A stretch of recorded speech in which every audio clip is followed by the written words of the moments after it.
Hello everyone. इस particular video में मैं आपके साथ लॉगरिथम का एक क्वेश्चन डिस्कस करूंगा। ये कैट 2017 के स्लॉट 1 का क्वांट सेक्शन का एक क्वेश्चन है।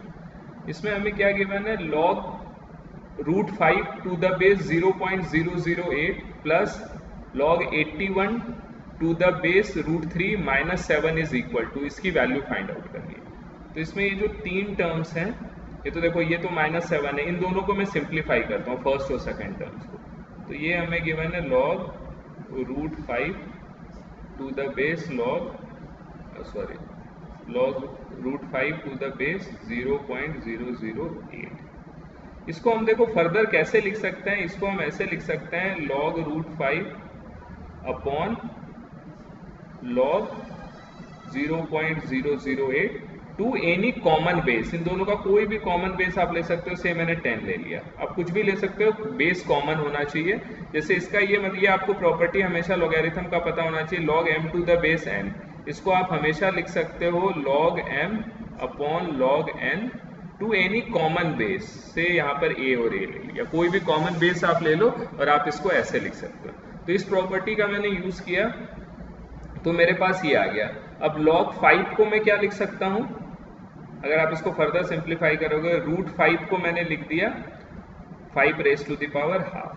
ठीक है, आप कोई भी रूट का साइन हो, कोई भी सर्ड का साइन हो, उसको हमेशा हम इंडेक्स में लेके जाते हैं, उस पर वर्क करना बहुत इजी रहता है।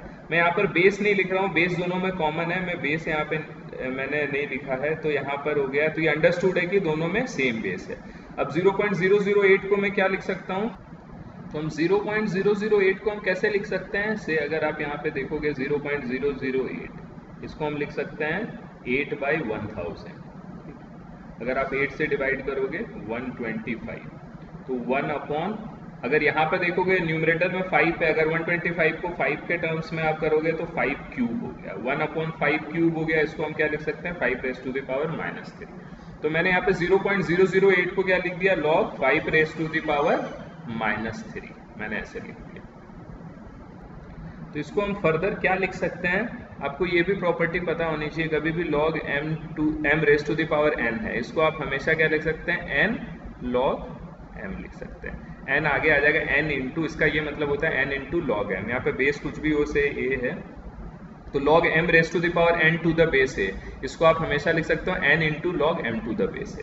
अगर उसका आप यहाँ पे यूज करोगे तो हाफ log 5 अपॉन -3 log 5 दिया जाएगा।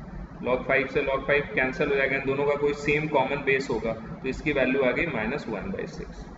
तो ये फर्स्ट जो टर्म था, इसकी वैल्यू तो मैंने कैलकुलेट कर ली, -1/6 आ गया। सेम वे आप इसका भी वैल्यू कैलकुलेट कर सकते हो, इसमें log 81 to the base root 3। ठीक, तो इसको आप फर्दर क्या लिख सकते हो, log 81 upon log root 3 to some common base. ठीक, अब इसमें देखो यहाँ पे 3 है, 81 को भी 3 के टर्म्स में हम क्या लिख सकते हैं, log 3 raise to the power 4, हम ऐसा लिख सकते हैं, upon log 3 raise to the power half. ठीक है, ये सर्ड को था, उसको मैंने इंडेक्स के फॉर्म में लिख लिया। तो ये क्या हो जाएगा, 4 upon half into log 3/log 3। log 3 से log 3 कैंसिल हो गया, तो यहाँ पर आ गया 8। तो सेकेंड टर्म की वैल्यू मेरे पास आ गई 8, और ये क्या है, -7। तो -1/6 प्लस 8 -7 की वैल्यू कैलकुलेट करनी है। तो 8 - 7 मेरे पास क्या आ गया, 1 - 1/6। तो मेरे पास फाइनल आंसर क्या हो जाएगा, 5/6 हो जाएगा, थर्ड ऑप्शन।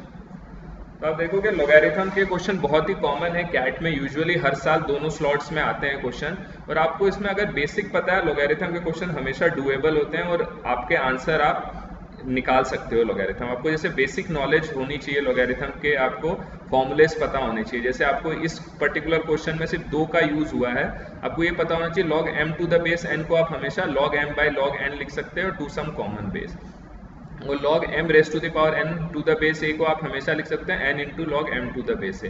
सिर्फ मैं इन 2 कॉन्सेप्ट्स का यूज किया है इस पर्टिकुलर क्वेश्चन को सॉल्व करने में। अगर आप देखो यहाँ पे लिखा था log 5 √5 टू द बेस 0.008, तो आप इसको आप हमेशा लिख सकते हो log √5 अपॉन log 0.008। अब इस 0.008 को आप सिंप्लीफाई करोगे तो 5 रेज टू द पावर -3 आ गया, और रूट 5 को आप 5 raise to the power half लिख सकते हो। पावर्स को आप बाहर लेके आ जाओ लॉगरिथम से, तो ये और आप log 5 कैंसिल हो गया, -1/6 आ गया। Similarly log 81 to the base root 3 है, उसको log 81 अपॉन log रूट 3 कर दिया। log 81 को लिख दिया 3 रेज़ टू द पावर 4 और रूट 3 को 3 raise to the power half. Again power को आप बाहर ले आए तो इसकी, और log 3 से log 3 कैंसिल हो गया तो 8 आ गया। अब सिंपल आपको अब क्या किसकी वैल्यू निकालनी है, -1/6 + 8 -7, तो इसकी वैल्यू क्या आ गई 5/6 आ गई, थर्ड ऑप्शन।